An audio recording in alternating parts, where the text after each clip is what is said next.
친자 불일치.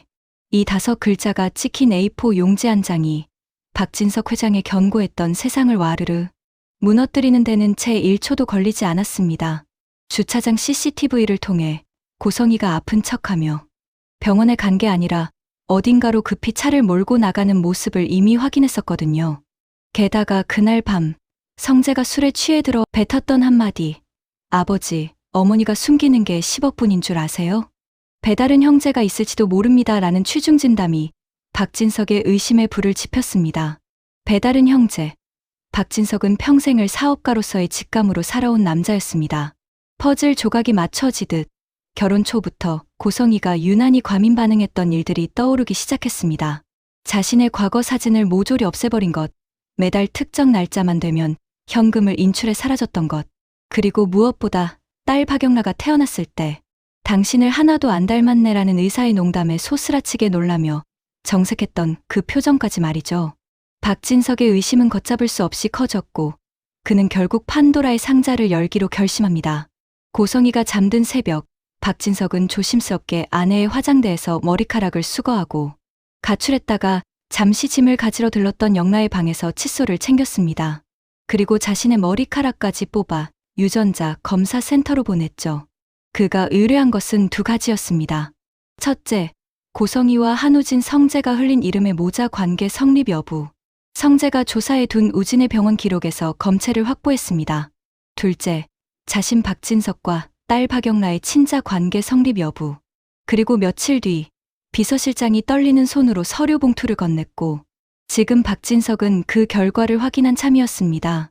첫 번째 봉투. 검체 A 고성이, 검체 B 한우진 99.99%. 친자 관계 성립 여기까지는 어느 정도 예상했습니다. 재혼 전 숨겨진 자식이 있다는 건 배신감은 들지언정 이혼 사유 정도로 끝날 일이었습니다.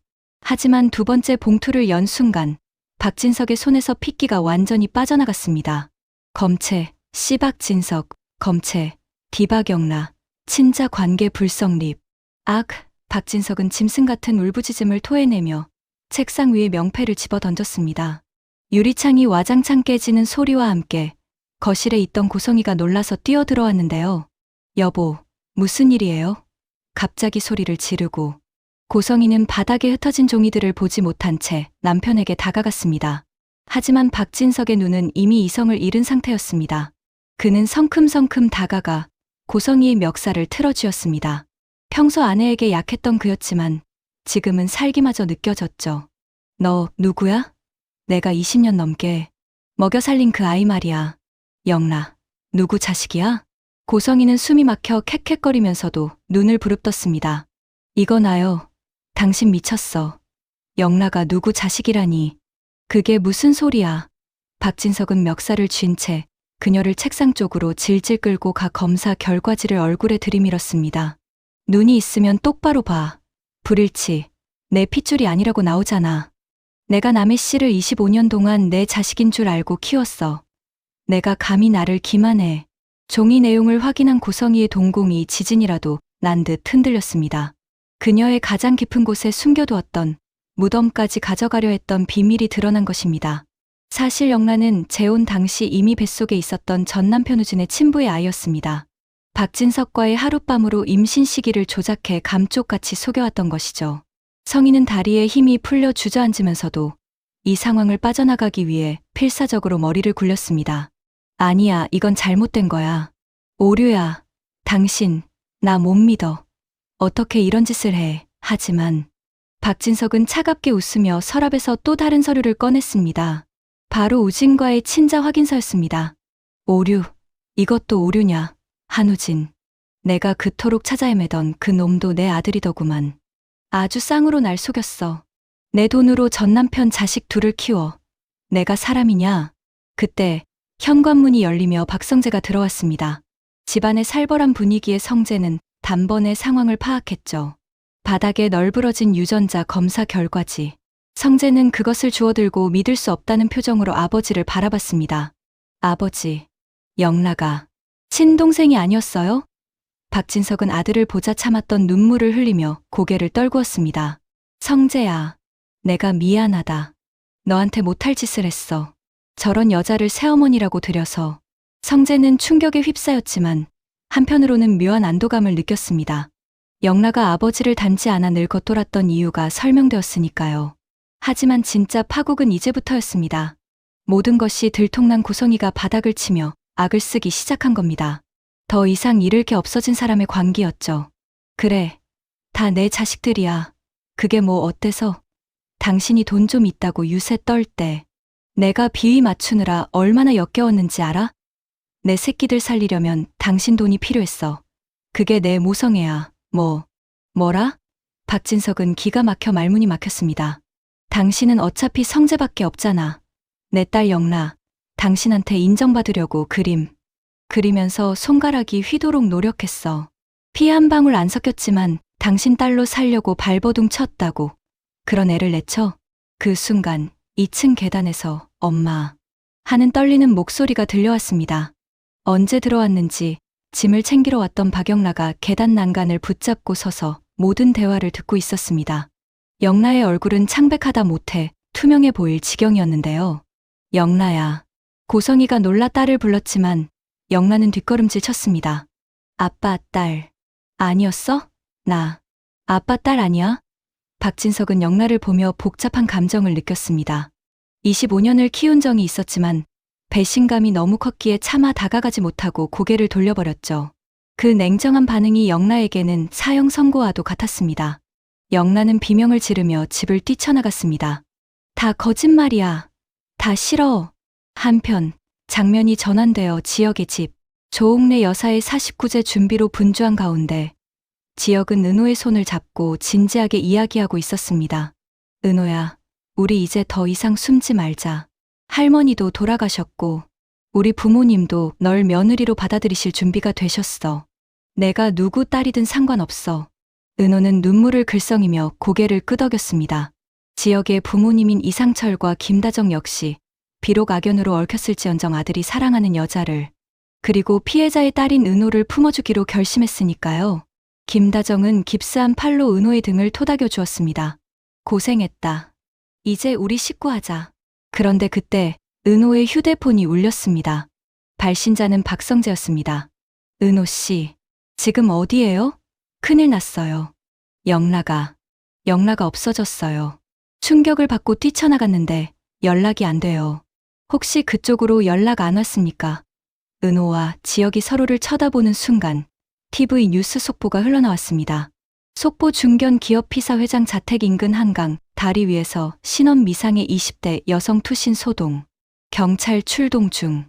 화면에는 흐릿하게 잡힌 찢어진 그림 캔버스를 들고 다리 난간 위에 위태롭게 서 있는 여자의 뒷모습이 보였습니다. 누가 봐도 박영라였습니다. 영라야. 은호가 비명을 질렀습니다. 영라가 비록 고성이의 딸이지만 은호에게는 배다른 동생이자 사실은 남남이지만 그림을 통해 교감했던 동생이었으니까요. 동시에 박진석의 집. 뉴스를 본 고성이가 혼절하듯 쓰러지고 박진석은 떨리는 손으로 가슴을 부여잡았습니다. 자신의 핏줄은 아니지만 25년을 아빠라고 부르며 날았던 아이가 죽음의 문턱에 서 있다는 사실에 무너져 내린 것입니다.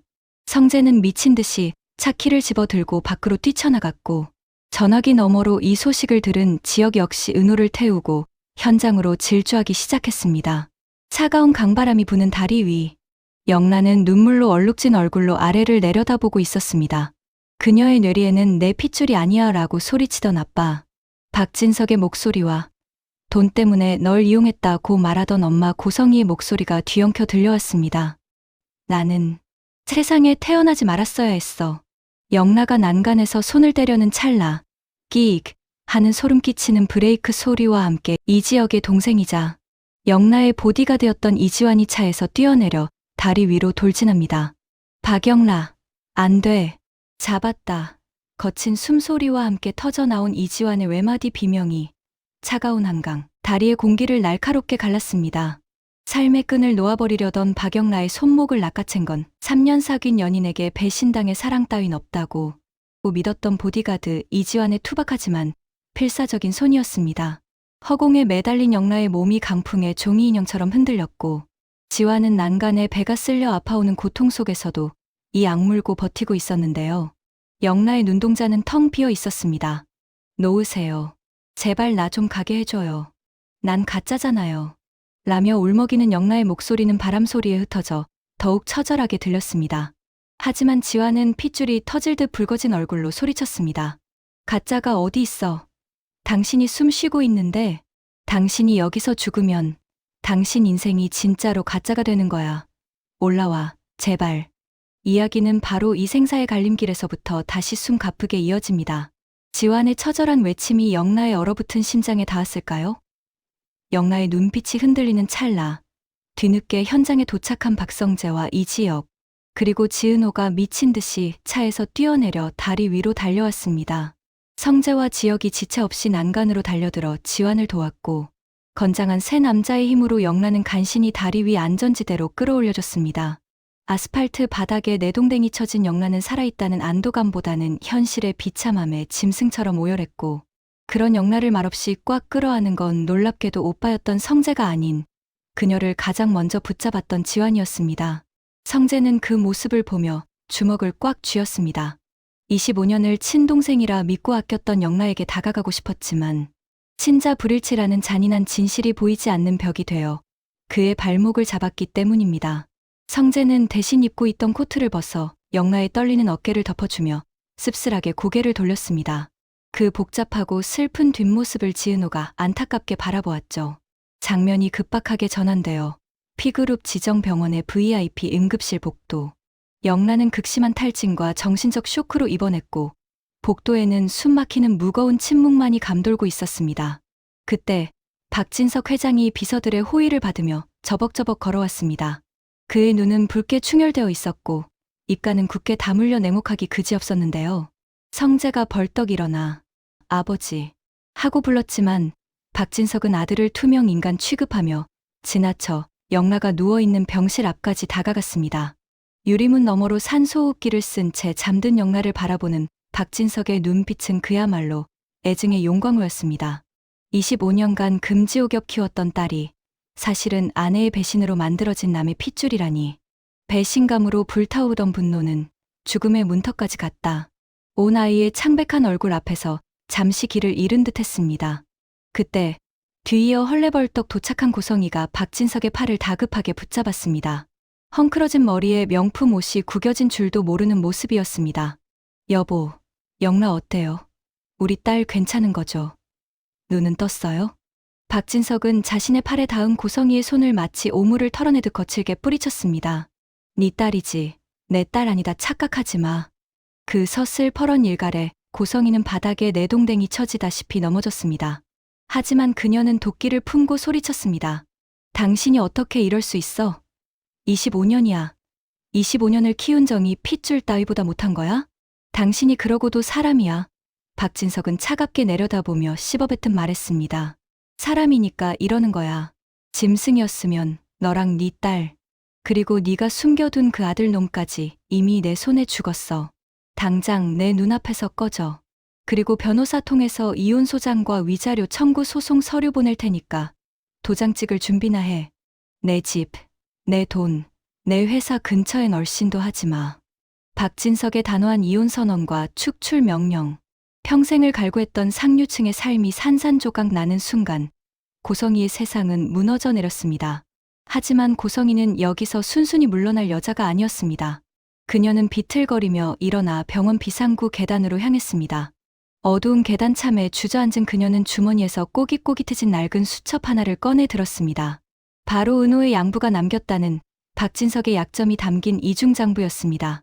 그녀의 눈에 광기가 서린 서늘한 미소가 번졌습니다. 그래, 박진석 내가 나를 버려? 감히 나를 길바닥으로 내몰아? 그럼 나도 내가 가장 아끼는 걸 부숴줄게. 그리고 지은호, 네 행복도 여기까지야. 너희들이 사랑 노름하게 둘 줄 알아? 고성이는 떨리는 손으로 어딘가로 전화를 걸었습니다. 김 기자지. 지금 당장 터뜨릴 특종이 있어. P그룹 박진석 회장의 25년 전 비리, 그리고 그 공범에 대한 아주 흥미로운 이야기야. 다음 날 아침, 대한민국은 발칵 뒤집혔습니다. 뉴스 속보로 P그룹의 과거 횡령 및 하청업체 갑질 의혹이 대서특필되었기 때문입니다. P그룹의 주가는 곤두박질 쳤고 박진석 회장은 검찰 소환 위기에 처했는데요. 그런데 더 충격적인 건 그 비리에 가담하여 자금을 세탁하고 장부를 조작한 실무자로 지목된 사람이 바로 이 지역의 아버지 이상철이라는 사실이었습니다. 단독 P그룹 회장 비자금 조성 의혹. 당시 회계 담당자 L씨, 침묵의 대가로 정년 보장받았나? 뉴스를 본 지역의 집은 그야말로 초상집 분위기가 되었습니다. 안 그래도 조옥래 여사를 떠나보낸 슬픔이 채 가시지 않은 상태에서 집안의 기둥이자 자부심이었던 가장 이상철이 횡령 공범으로 몰리다니요. 교통사고 후유증으로 깁스를 하고 있던 김다정은 충격에 기절할 듯 비틀거렸고 평생을 정직하게 살아왔다고 자부하던 이상철은 망연자실한 표정으로 TV만 응시했습니다. 지역이 떨리는 목소리로 아버지에게 물었습니다. 아버지, 아니죠? 아버지가 그러신 거 아니잖아요. 저 뉴스 다 오보잖아요. 말씀 좀 해보세요. 하지만 이상철은 고개를 들지 못했습니다. 긴 침묵 끝에 그가 입을 열었습니다. 미안하다. 내가 비겁했다. 지역의 심장이 쿵 내려앉았습니다. 이상철의 고백은 참담했습니다. 25년 전 박진석 회장은 무리하게 사업을 확장하며 하청업체들에게 대금을 지급하지 않고 고의 부도를 냈습니다. 그 과정에서 은호의 양아버지 정순이의 남편과 운영하던 인테리어 회사가 직격탄을 맞고 도산했죠. 당시 박진석 회장의 지시로 자금 흐름을 조작하는 서류를 만들었던 회계팀의 말단, 대리가 바로 이상철이었던 겁니다. 이상철은 그것이 부당하다는 걸 알았지만 당장 먹여 살려야 할 노모 조옥래와 어린 삼남매 지역, 지환, 수빈 때문에 눈을 질끈 감고 도장을 찍었던 것입니다. 그때 내가 도장을 찍지 않았더라면 은호 아버지는 그렇게 허망하게 죽지 않았을지도 몰라. 내가 죄인이다. 이상철의 뼈아픈 고백에 지역은 할 말을 잃었습니다.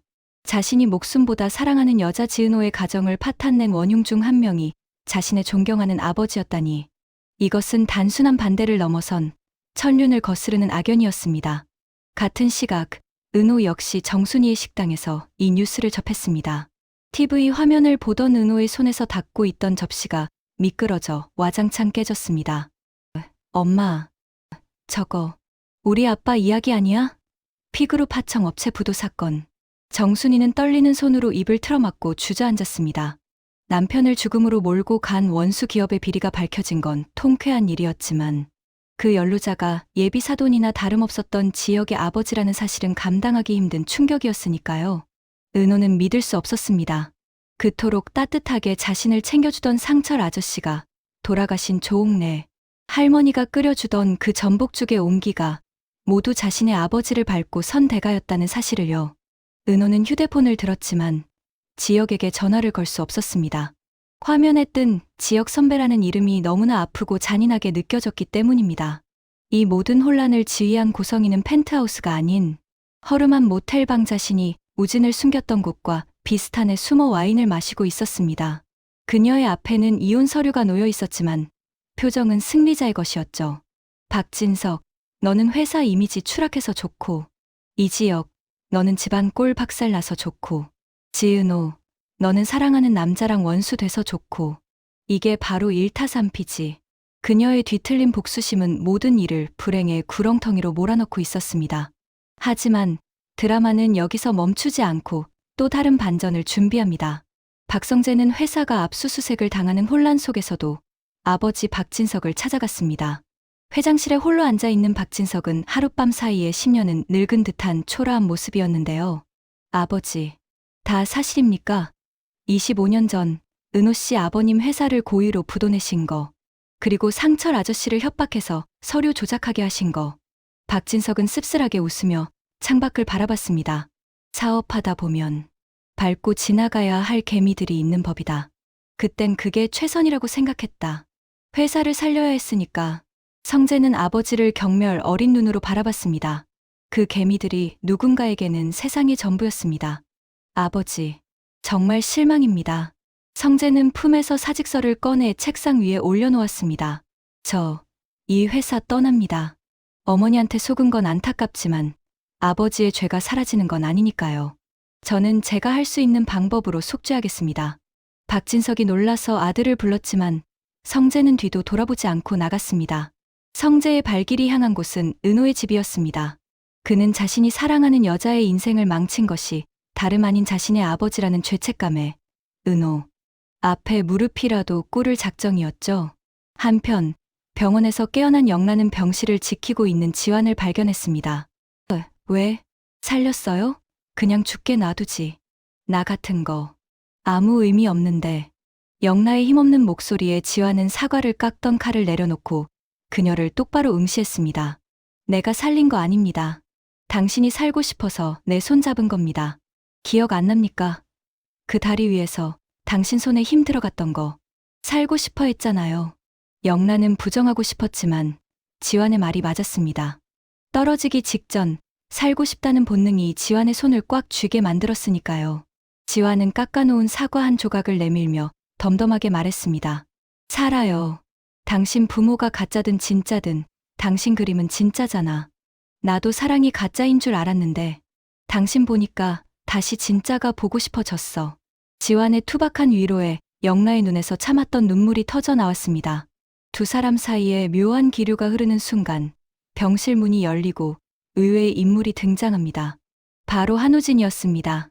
지역의 집에서 뉴스를 보고 자신 때문에 그리고 자신의 친모 때문에 모든 사단이 났다는 죄책감에 아픈 몸을 이끌고 나온 것입니다. 우진은 영란을 보며 떨리는 목소리로 말했습니다. 네가 영란이? 내가 네 오빠야. 배다른 남매가 아닌 엄마 고성이가 낳은 진짜 친남매의 첫 상봉. 영란은 낯선 남자의 등장에 당황했지만 우진의 눈매가 자신과 그리고 엄마와 소름 끼치게 닮았다는 사실을 본능적으로 알아챘습니다. 이야기는 이제 절정을 향해 치닫습니다. 은호는 며칠간의 잠적 끝에 지역을 만나기로 결심합니다. 약속 장소는 두 사람의 추억이 깃든 대학 캠퍼스 벤치. 벚꽃이 떨어지던 봄날 지역을 짝사랑하며 가슴 아리했던 그 장소는 이제 찬바람이 부는 겨울의 한복판에 있었습니다.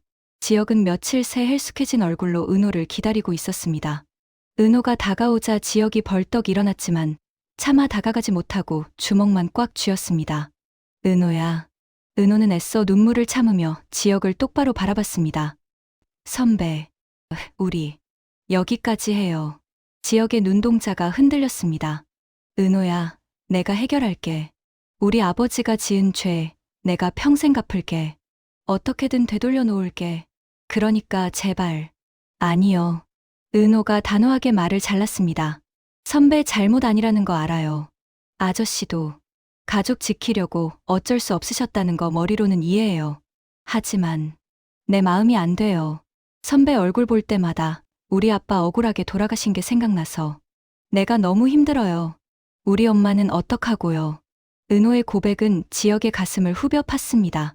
사랑해서 헤어진다는 말, 그 진부한 대사가 현실이 되어 두 사람을 잔인하게 갈라놓고 있었습니다.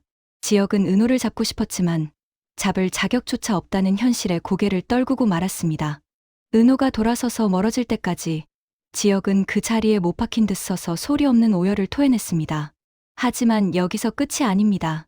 은호와 헤어지고 비틀거리는 걸음으로 집으로 돌아온 지역의 눈앞에 충격적인 광경이 펼쳐졌습니다. 검찰 수사관들이 들이닥쳐 아버지 이상철을 연행하려 하고 있었던 겁니다. 이상철 씨, P그룹 비자금 조성 및 분식 회계 공모 혐의로 긴급 체포합니다. 증거인멸 우려가 있어 구속 수사합니다. 아버지, 지역이 달려들어 수사관의 팔을 잡았지만 다른 수사관들에게 제지당했습니다. 깁스한 김다정은 바닥에 주저앉아 여보, 안 돼요 라며 통곡하고 있었습니다. 이상철은 담담하게 수갑을 차며 아들을 바라봤습니다. 지역아, 괜찮다. 내 죄 내가 받는 거야. 어머니 잘 모셔라. 그리고 너는 부끄럽게 살지 마라. 아버지가 연행되어가는 모습을 보며 지역은 분노와 절망에 휩싸였습니다. 그리고 직감했습니다. 이 모든 타이밍이 너무나 절묘하다는 것을. 아버지가 자수하려던 찰나에 검찰이 들이닥친 것, 그리고 이 모든 정보가 너무나 상세하게 제보된 것. 배후에는 분명 고성이가 있었습니다. 그녀는 단순히 폭로에 그치지 않고 이상철을 감옥에 보내 은호와 지역의 관계를 영원히 끊어놓으려 했던 것입니다. 그날 밤, 지역은 텅 빈 오피스텔에서 술병을 벽에 던져 깨뜨리며 각성합니다. 사랑하는 여자를 잃었고 존경하던 아버지는 범죄자가 되어 잡혀갔으며 할머니는 돌아가셨습니다. 더 이상 잃을 게 없는 남자가 선택할 수 있는 길은 단 하나. 고성희, 그리고 박진석. 당신들이 만든 이 지옥 똑같이 돌려주겠어. 지역은 핏발선 눈으로 어딘가로 전화를 걸었습니다. 수화기 너머로 들려오는 목소리는 다름 아닌 박성재였습니다. 박 본부장. 아니, 성재야. 제안 하나 하자. 말해. 나도 지금 눈에 뵈는 게 없거든. 내 아버지 박진석 회장, 그리고 내 아버지 이상철. 두 사람을 엮은 그 25년 전 진짜 장부 원본. 그거 고성희한테 있지? 아마도. 그거 찾자. 찾아서 고성희도 보내버리고 내 아버지도 죗값 치르게 하자. 그리고 우리 아버지는 정상 참작 받게 할 거야. 할 수 있겠냐? 내 아버지 등 쳐야 하는 일인데. 전화기 너머로 잠시 침묵이 흐르더니 성재의 결에 찬 목소리가 들려왔습니다. 상관없어. 난 이미 그 집 아들 아니야. 은호 씨를 위해서라면 악마와도 손잡을 수 있어. 복수를 위해 손잡은 두 남자. 그리고 그 사이에서 피어나는 슬픈 운명. 드라마는 마지막 장면으로 고성희의 은신처를 비춥니다. 고성희는 와인잔을 흔들며 누군가와 통화를 하고 있었습니다. 네, 회장님. 다 처리됐습니다. 이상철 그 늙은이가 다 뒤집었을 겁니다. 네. 은호요? 걱정 마세요. 걔는 이제 이 지역이랑 끝났으니 다시 제 소나귀에 들어올 겁니다. 전화를 끊은 고성희가 바라본 곳에는 놀랍게도 멍한 표정으로 앉아있는 지강호 은호의 철없는 남동생가 있었습니다. 고성희가 지강호에게 두툼한 돈봉투를 던져주며 말합니다. 잘했어. 내가 누나 휴대폰 몰래 훔쳐와서 지혁이한테 이별 문자 보낸 거. 아주 큰일 한 거야. 앞으로도 누나 감시 잘해. 돈은 섭섭지 않게 줄 테니까. 그렇습니다. 은호가 지혁에게 했던 이별 통보는 진심이었지만 결정적으로 지혁의 가슴에 쐐기를 박은 마지막 문자 다신 연락하지 마세요. 살인자의 아들 역겨우니까 는 은호가 보낸 게 아니었습니다. 돈에 눈이 먼 동생 지강호가 고성희에게 매수되어 누나 몰래 벌인 짓이었던 겁니다. 이 추악한 진실을 모른 채 서로를 그리워하며 각자의 공간에서 눈물 흘리는 지혁과 은호의 모습이 교차되며 엔딩 크레딧이 올라갑니다. 지혁은 사랑해서 떠난다는 말은 거짓말이다. 힘이 없어서 뺏긴 것일 뿐. 그래서 나는 사랑을 지키기 위해 괴물이 되기로 했다. 과연 지혁과 성재는 공공의 적들을 무너뜨리고 꼬일대로 꼬인 이 비극의 실타래를 풀 수 있을까요? 그리고 돈 때문에 누나를 팔아먹은 지강호의 배신은 언제쯤 들통날까요? 다음 회 브레이크 없는 폭주가 시작됩니다.